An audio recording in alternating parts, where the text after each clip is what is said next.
Video শুরুর আগে তোমরা ঝটপট জানিয়ে দাও তোমরা কে কে কোথা থেকে দেখছো, আর জানাতে ভুলো না আমাদের গল্প তোমাদের কেমন লাগছে।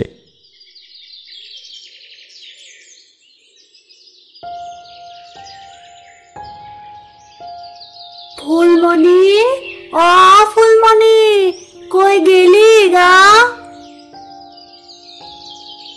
যাই গো অতসী দিদি। তাড়াতাড়ি আয়, মুখ পুড়ি, রাজ্যের কাজ পড়ে রয়েছে এখনো। এই তো আমি। নাও, কি কি করতে হবে বলো দেখি। বাসন মাজা, কাপড় ধোয়া সব সারা আমার। এই নে, এই সবজিগুলো কাট এবার। দাও দেখি। হাসি মুখে সবজির ঝুড়ি টেনে নিল ফুলমণি। বাপ মা মরা গরিব ঘরের একটা মেয়ে সে। বছরখানেক আগে এই বাড়ির কর্তামশাই শ্রীধর রায় ওকে নিয়ে আসেন এই বাড়িতে কাজের জন্যে। সেই থেকেই এই বাড়িতেই রয়ে গেছে ফুলমণি। এই বিশাল বাড়িটার নাম সুরমা মঞ্জিল। এই বাড়িটার আনাচে কানাচে অনেক প্রাচীন দিনের ইতিহাস লেখা আছে। সুরমা মঞ্জিল প্রায় 200 বছরের পুরনো, তবে সেকালের ঝকঝকে রূপ এখন আর নেই। ভাঙা দেওয়ালের আড়ালে এখানে ওখানে গজিয়ে উঠেছে বট অসত্যের চারা। এই কে আছিস? আমার গেলাসখানা ভরে দিয়ে যা। তা মুড়ি ঘন্টখানা কে রেঁধেছে? গিন্নি তুমি? খাসা হয়েছে? না, আমি না, ফুলমণি রেঁধেছে। বাহ বাহ বাহ বাহ বাহ, ফুলমণির রূপের মতো তো ওর রান্নাখানাও সুন্দর। খালি চেয়ে খেয়ে দেখতে মন চায়। গিন্নি, ফুলমণি বেশ কাজের মেয়ে হয়েছে, তাই না? রান্না বান্না থেকে ঘর ধর সব তো একাই সামলে নিচ্ছে দেখছি।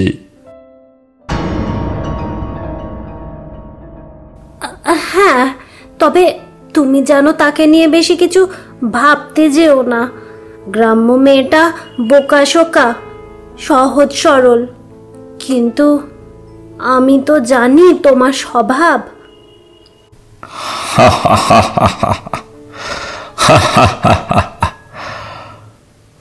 না না, সে কথা না। তুমি আমার উপর অকারণে সন্দেহ করো গিন্নি, একদম অকারণে। কিন্তু রায় গিন্নির সন্দেহটি একেবারে অমূলক ছিল না। একদিন রাতে শ্রীধর ফুলমণির ঘরে গিয়ে দরজা বন্ধ করে দিল। ফুলমণি ভয়ে কুঁকড়ে গেল। তোমার বয়সখানা তো খুব কম। এখানে এখানে খুব ভালোভাবে থাকবে, আমার কাছে থাকবে, অনেক সুখে রাখবো। বাবু, আপনি কি বলতেছেন গো বাবু? আমি গরিব মেয়ে, কিন্তু তা বলে কোনো অন্যায় সহ্য করব না। আপনি বাইরে যান, বাইরে যান। আমি বাইরে যাব আমার ঘর থেকে? তোর সাহস তো কম না। জানিস জানিস আমি কে? আমার কথা না শুনলে তোর কি হবে তুই জানিস? আমি যা বলছি তাই করবি। এই আপনার রূপ! কর্তাবাবু, ভালোই ভালোই বাইরে যান, নইলে আপনাকে আমি সবার সামনে ফাঁস করে দেব। ভালো ভালো বলছি, বাইরে যান। এই ঘর থেকে বেরোতে পারলে তবে তো ফাঁস করবি।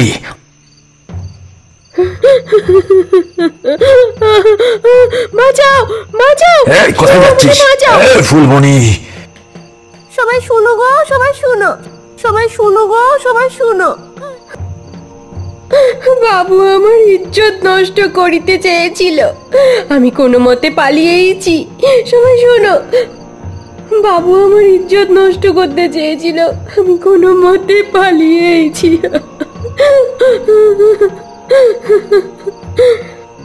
কি হলো গো, কি হলো? ফুলমণি অমন চিৎকার করছে কেন? কি হলো? সে কথায় তোমার কাজ কি? যাও যাও, তুমি ঘরে যাও। কোন শহরে তুমি বার মহলে বেরিয়েছ? যাও।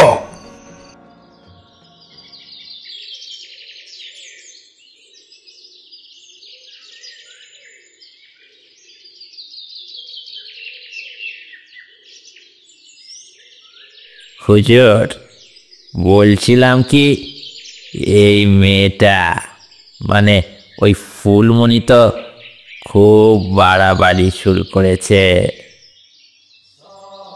তুই তো জানিস রাম সিং, কি করতে হবে। আজ রাতেই ওর বন্দোবস্ত কর। জোয়াদকে হুজুর, আমি সব বুঝে গেছি, আপনি আর মোটে চিন্তা করবেন না, ফুলমণি আর থাকবে না।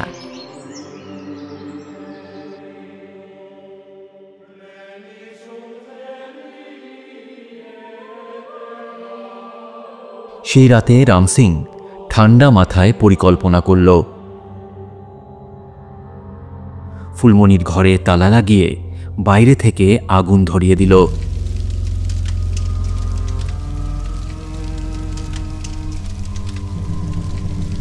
ফুলমণি ভেতর থেকে চিৎকার করতে লাগলো, বাঁচাও বাঁচাও, কেউ আমাকে বাঁচাও। তুই আমায় অপমান করেছিলি ফুলমণি, শ্রীধর রায়কে। আজ দেখ দেখ তোর কি হাল হয়, শুধু দেখ, শুধু দেখ। বাবু বাবু, আপনি এত নিষ্ঠুরতা কিভাবে করেন? আপনি এত নিষ্ঠুর কিভাবে হন বাবু? বাবু বাবু, আমাকে বাঁচান বাবু, এত নিষ্ঠুর কিভাবে হন?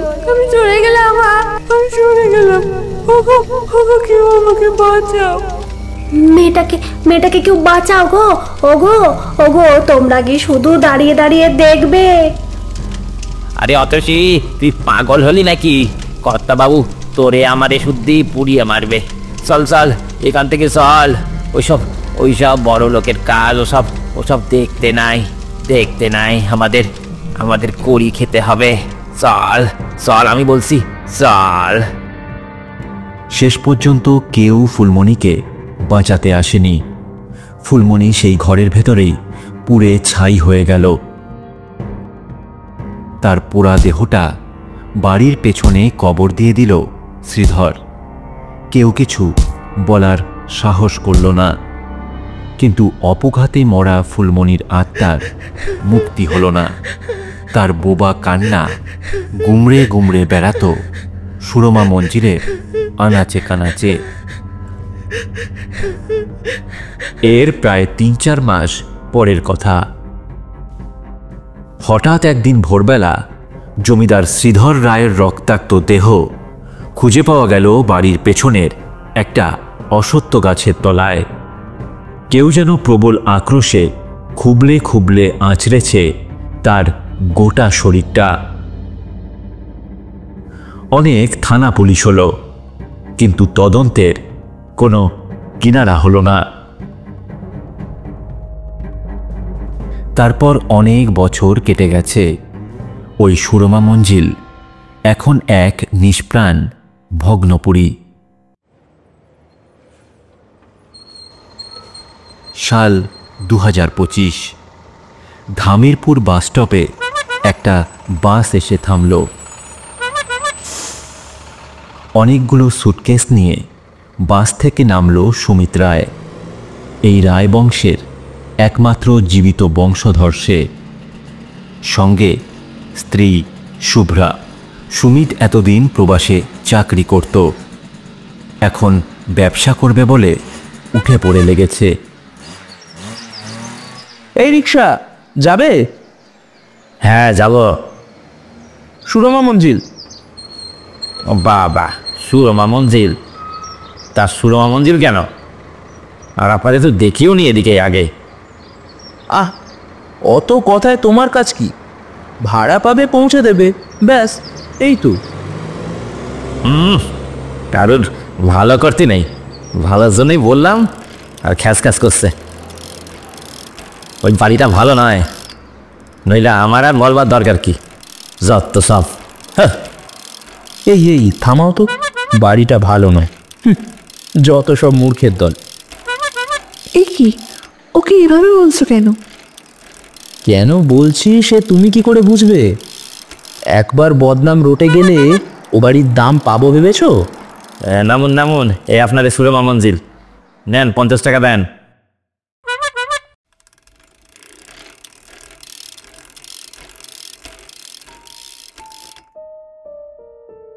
শহরে এত বাড়ি থাকতে এই বাড়িটাই কেন?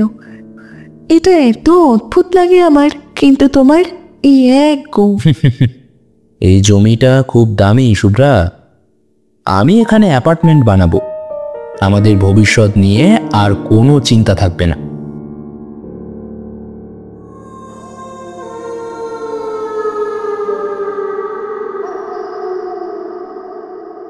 বাড়িতে ঢোকার পর থেকেই শুভ্রা কিছু একটা অস্বাভাবিক অনুভব করেছিল। আমার বিচার করো, আমার প্রতিশোধ আনো। রাতে সে শুনতে পেত এক রহস্যময়ীর কণ্ঠস্বর। আমার প্রতিশোধ আনো, আমি বিচার চাই, আমি বিচার চাই। তুমি কিছু শুনতে পাচ্ছ? তুমি না বড্ড বেশি সিনেমা দেখছো শুভ্রা। আরে এসব কিছু নয়। প্রথম দিন থেকেই অদ্ভুত কিছু শুরু হলো। রান্নাঘরের দেওয়ালে কালো দাগ, ঘরে পোড়া মাংসের গন্ধ, আর রাতের বেলা দরজা জানলার অস্বাভাবিক আওয়াজ। শুভ্রা একদিন রান্নাঘরে গিয়ে দেখল এখানেই মরেছি আমি, আমাকে বিচার দাও, বিচার দাও।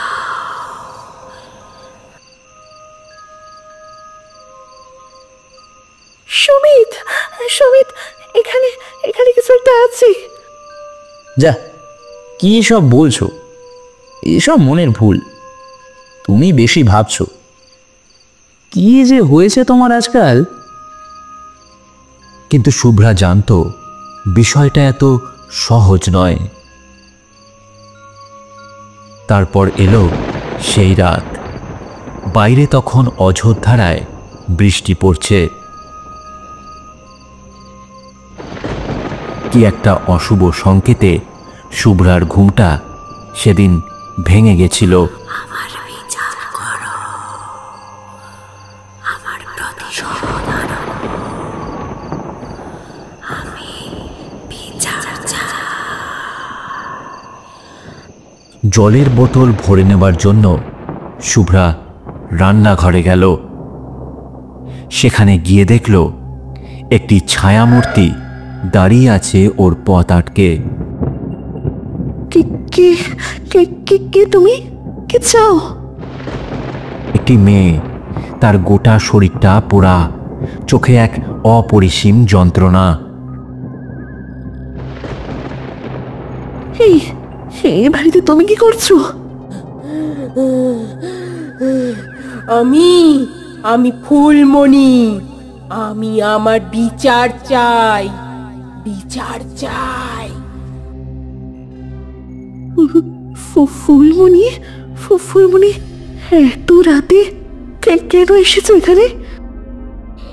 এই বাড়িটা ভাঙতে দিবি নাই। এই বাড়ির এক একটা ইট আমার যন্ত্রণার সাক্ষী। যারা অন্যায় করেছে তাদের শেষ না হওয়া অবধি আমার মুক্তি নাই, মুক্তি নাই, মুক্তি নাই আমার।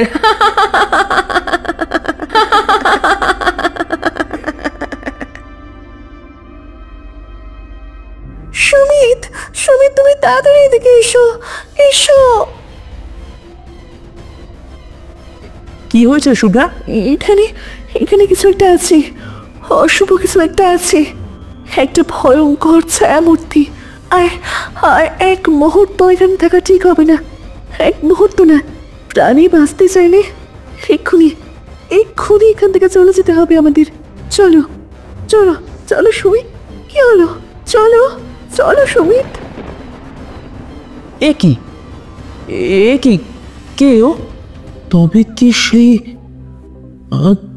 তবে কি সেই? হ্যাঁ, আমি সেই। তোরা সকলে শেষ হবি আমার হাতেই।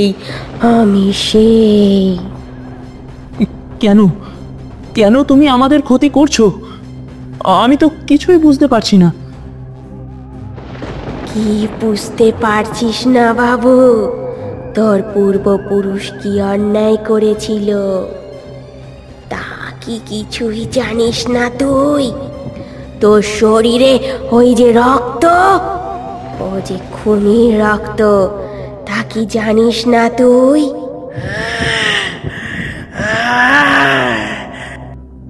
আমি জানি, আমি জানি, আমি আমি স্বীকার করছি, সব জানি।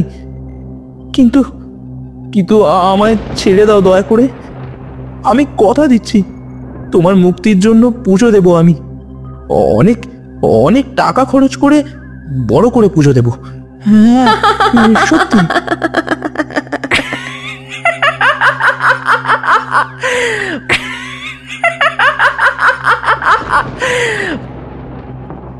আমার মুক্তি নেই বাবু, মুক্তি নেই। যতদিন এই বংশের পাপী রক্ত বেঁচে থাকবে আমি মুক্তি নিব নাই। তোদের মতো পাপীদের প্রাণগুলো নিজের হাতে মুচড়ে শেষ করব আমি।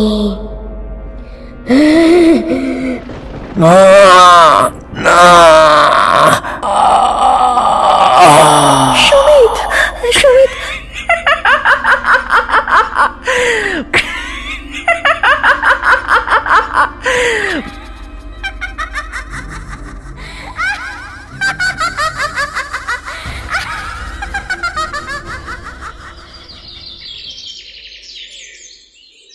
পরদিন সকালে যখন তার জ্ঞান ফেরে, গত রাতের বিভীষিকার কোনো চিহ্ন মাত্র নেই। সুমিত যেন বাতাসে মিলিয়ে গেছে কর্পূরের মতো। শুভ্রা দেখতে পেল সামনের দেওয়ালে আঁকা বাঁকা অক্ষরে লেখা রয়েছে, আমার মুক্তি নাই।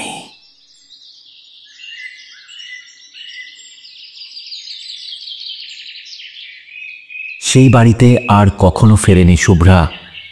একটা স্বেচ্ছাসেবী সংস্থাকে বাড়িটা দান করে দেয় সে। এখন সেখানে অসহায় অনাথ মেয়েদের থাকার জন্য একটা হোস্টেল তৈরি হয়েছে। হয়তোবা ফুলমণির আত্মা মুক্তি পেয়েছে এখন। কে জানে, এর উত্তর কারো কাছে নেই।